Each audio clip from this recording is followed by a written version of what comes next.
राष्ट्रीय अध्यक्ष जी भी बोलते हैं और भारतीय जनता पार्टी का जो दोहरा चेहरा है, हमारे भारत के प्रधानमंत्री जब सदन के अंदर जाते हैं, जब संविधान को नमन करते हैं, तो भारत के संसद को नमन करते हैं, परंतु दूसरे चेहरे से संविधान को खत्म करने के लिए नई नई योजनाएं बनाने का काम करते हैं। बार बार तरह तरह के लोग जो देश के अंदर दंगे कराना चाहते हैं, जो देश के अंदर जो भाईचारा बना हुआ है उसे खराब करना चाहते हैं, वो कभी सुप्रीम कोर्ट के माध्यम से, कभी सरकार के माध्यम से, वो लगातार इस पे चोट करने का काम करते हैं। आपको नमस्कार, आप देख रहे हैं के न्यूज़ और मेरा नाम है पुरुषोत्तम सैनी।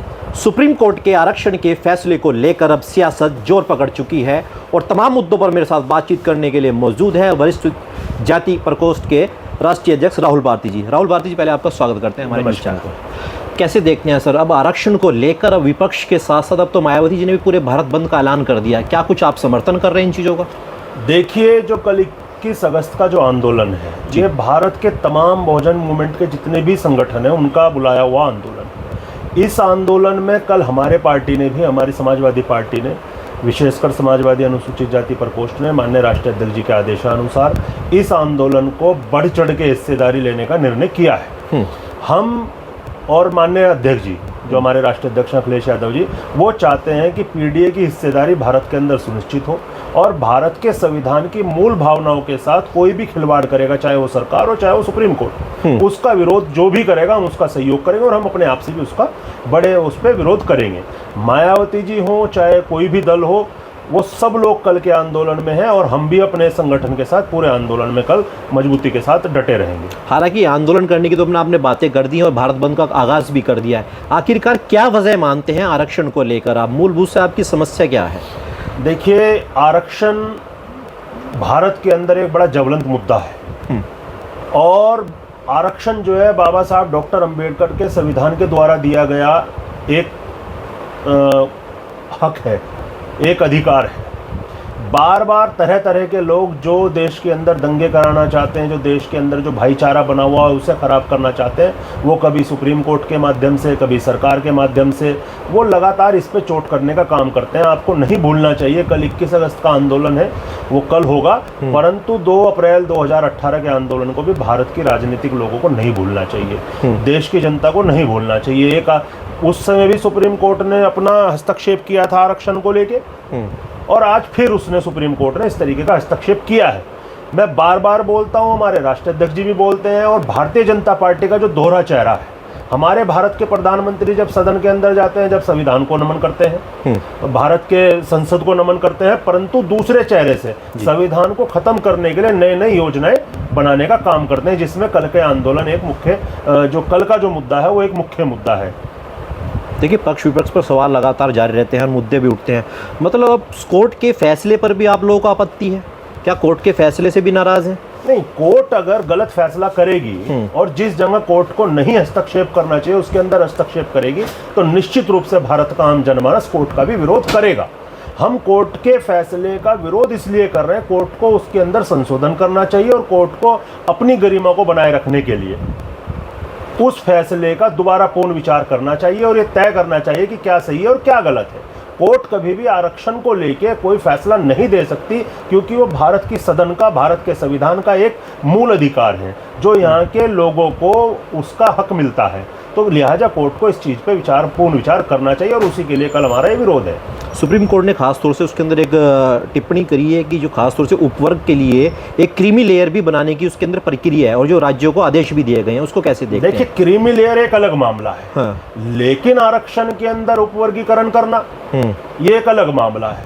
वो आरक्षित वर्गों के अंदर दूरियां पैदा करने के लिए, उन लोगों को अलग अलग करने के लिए एक षड्यंत्र है और वो सरकार के इशारे पे हो रहा है। सरकार चाहती है, आरएसएस भारतीय जनता पार्टी चाहती है कि देश के अंदर रहने वाला आरक्षित वर्ग अलग अलग तरीके से अपनी लड़ाई लड़े और अपने अधिकारों की बात करे, परंतु क्योंकि 22% आरक्षण के साथ अनुसूचित जाति, अनुसूचित जनजाति के लोग एक साथ एक मुट्ठी में कल इस आंदोलन को लड़ रहे हैं।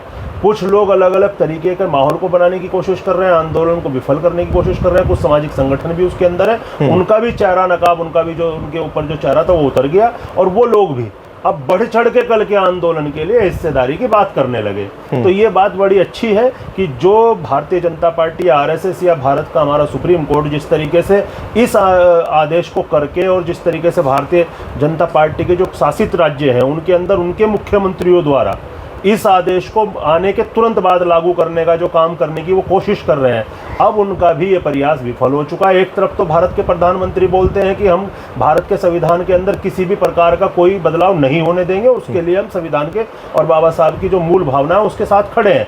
दूसरी तरफ उनके शासित राज्य, हरियाणा बगल का राज्य है, उत्तराखंड बगल का राज्य है, वहाँ के चीफ मिनिस्टर बोलते हैं कि हम इस आदेश को तुरंत प्रभाव से लागू करने का काम करेंगे। तो ये दोहरा चरित्र भारतीय जनता पार्टी का जनता समझ चुकी है और हम बार बार 2024 के चुनाव में भी बोलते रहे कि भारतीय जनता पार्टी और आरएसएस चाहती है कि देश का संविधान कमजोर हो और वो बदला जाए।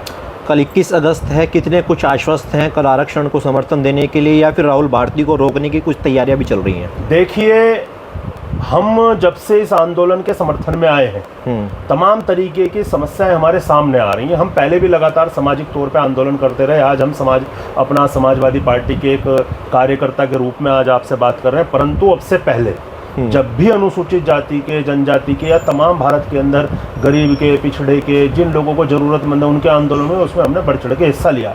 हमें कल के आंदोलन को लेकर एक डर है। वो डर ये है कि 2 अप्रैल का आंदोलन 2018 में हुआ था जी, उसमें हमारे बहुत सारे बच्चों की शहीदी हुई थी। बहुत बड़े बड़े अलग अलग स्टेट के अंदर हमारे बच्चों पर अत्याचार, पुलिस के द्वारा लाठीचार्ज, शांतिप्रिय आंदोलन को उग्र करने का काम किया गया था और वो भी भारतीय जनता पार्टी शासित राज्य थे।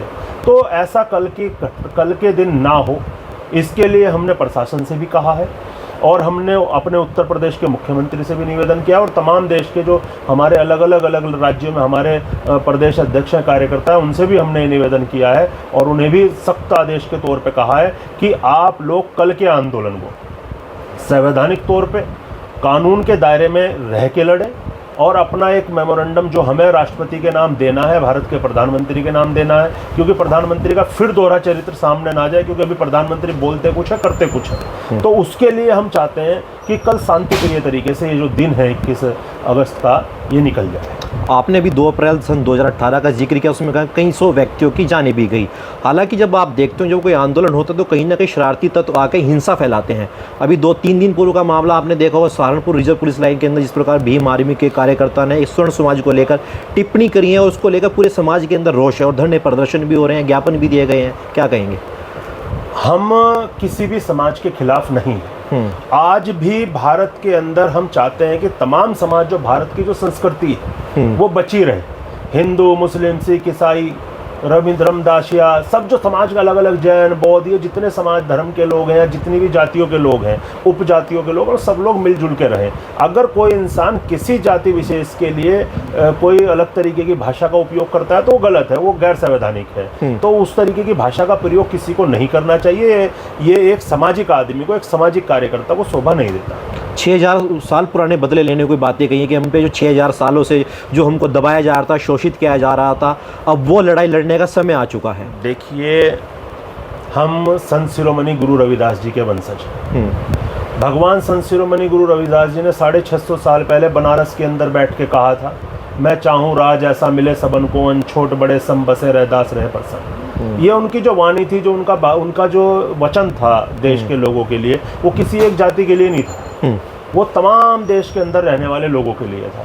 तथागत गौतम बुद्ध ने कहा, अपो दीपो भव, अपना दीपक खुद बनो, वो किसी एक विशेष जाति या एक धर्म के लिए नहीं था, वो तमाम देश के अंदर रहने वाले लोगों के लिए था। बाबा साहब डॉक्टर अंबेडकर ने संविधान दिया, समता समानता की बात की, वो किसी एक आदमी के लिए नहीं की, वो भारत के अंदर रहने वाले तमाम जातियों के, तमाम धर्मों के लोगों के लिए की। मान्यवर काशीराम साहब आए, उसके बाद उन्होंने भोजन सुखाए की बात की, तो वो तमाम उन भोजन समाज, उन लोगों के लिए की जो 95% लोग भारत के अंदर निवास कर रहे हैं। तो भाई मेरा ये कहना है कि कोई बदला, कोई लड़ाई से कोई काम नहीं चलने वाला। हम डॉक्टर बाबा साहब अम्बेडकर के संविधान को मानते हैं, उस पर चलने का काम करते हैं और संविधान के अंदर हमें पूरी ऑक्सीजन और पूरी ताकत मिली हुई है, तो उसके लिए लड़ाई लड़ने की जरूरत नहीं। कानूनी लड़ाई हम लड़ते रहेंगे। हम आज बाबा साहब को मानते हुए उनकी कलम की लड़ाई को और मजबूत करेंगे और ताकत के साथ उस लड़ाई को लड़ने का काम करेंगे। चलिए, बहुत बहुत शुक्रिया। तो आपने देखा, ये थे समाजवादी पार्टी से अनुसूचित जाति प्रकोष्ठ के राष्ट्रीय अध्यक्ष राहुल भारती, जिन्होंने 21 अगस्त यानी कि कल को होने वाली भारत बंद का ऐलान कर दिया और कहा